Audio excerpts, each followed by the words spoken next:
Une seule cellule suffit parfois à tout condamner. Une cellule qui se détache, disparaît dans le silence du corps et revient ailleurs pour tuer. Il existe plusieurs façons pour un cancer de provoquer la mort, mais les formes les plus redoutables sont celles qui se propagent. Une cellule se sépare de la tumeur d'origine, migre, s'implante dans un nouvel organe et recommence à croître, lentement, inexorablement, jusqu'à remplir l'espace vital. Sous le microscope, ce voyage est invisible, mais dans le corps, ses conséquences sont dévastatrices. Quand une tumeur envahit un organe essentiel, elle peut l'empêcher de fonctionner, et c'est ainsi que la vie bascule. Mais ce n'était que la première découverte. Dans le système digestif, par exemple, la tumeur peut bloquer le passage des aliments, empêcher leur digestion et leur absorption, privant le corps de ce dont il a besoin pour survivre. Parfois, elle va plus loin, elle obstrue l'expulsion des selles, provoque une accumulation dangereuse jusqu'à la perforation de l'intestin. Sans intervention chirurgicale rapide, cette situation devient fatale. À l'intérieur, la pression monte, les tissus cèdent et l'équilibre fragile de l'organisme s'effondre. Et la suite est encore plus troublante. Un autre scénario se joue dans le pancréas. Lorsque le cancer obstrue les canaux pancréatiques, les sucs digestifs ne peuvent plus s'écouler normalement. L'organe souffre, s'enflamme et la douleur devient l'une des plus intenses connues en médecine. Le cancer du pancréas figure parmi les plus mortels, non seulement par sa progression rapide, mais aussi par la violence silencieuse avec laquelle il détruit. Chaque battement de douleur raconte une urgence invisible.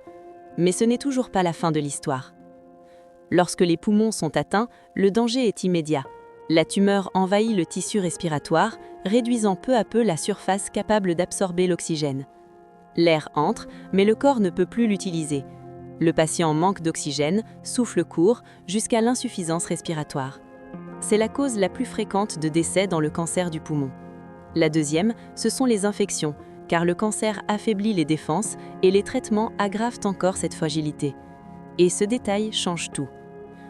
La chimiothérapie, en attaquant les cellules cancéreuses, touche aussi la moelle osseuse, l'usine où naissent les globules blancs.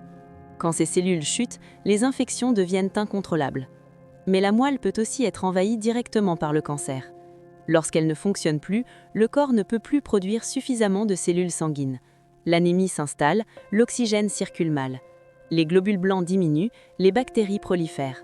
Les plaquettes chutent et le moindre saignement devient un danger. À ce stade, chaque fonction vitale est menacée. Et ce n'était qu'un autre maillon de la chaîne.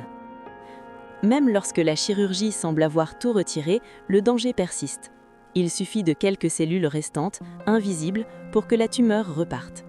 C'est pour cette raison que la chirurgie est souvent associée à d'autres traitements, éliminer ce que l'œil ne peut pas voir. Pourtant, malgré ces efforts, le corps peut finir par s'épuiser. Et là, une autre force entre en jeu. On l'appelle la cachexie, une fonte progressive du corps causée par des substances libérées par les cellules cancéreuses. L'appétit disparaît, la digestion se dérègle, les muscles fondent. Le poids chute rapidement. Cette perte n'est pas qu'esthétique, elle affaiblit le cœur, les muscles respiratoires et peut entraîner une défaillance fatale.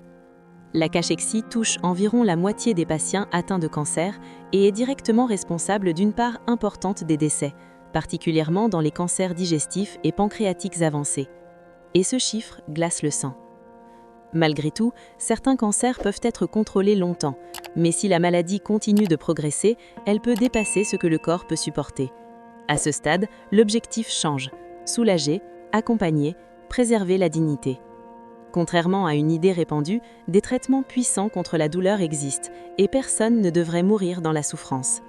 Les opioïdes, comme la morphine, ne précipitent pas la mort lorsqu'ils sont bien utilisés. Ils apaisent, soulagent et peuvent même prolonger la vie. Une vérité que beaucoup ignorent encore. Si ce voyage au cœur du corps humain vous a éclairé, prenez un instant pour aimer cette vidéo, vous abonner et partager vos réflexions en commentaire, car comprendre, c'est déjà résister. Et retenez ceci, le cancer ne tue pas toujours d'un coup, il éteint lentement les fonctions vitales, organe après organe, jusqu'à ce que le corps n'ait plus la force de lutter.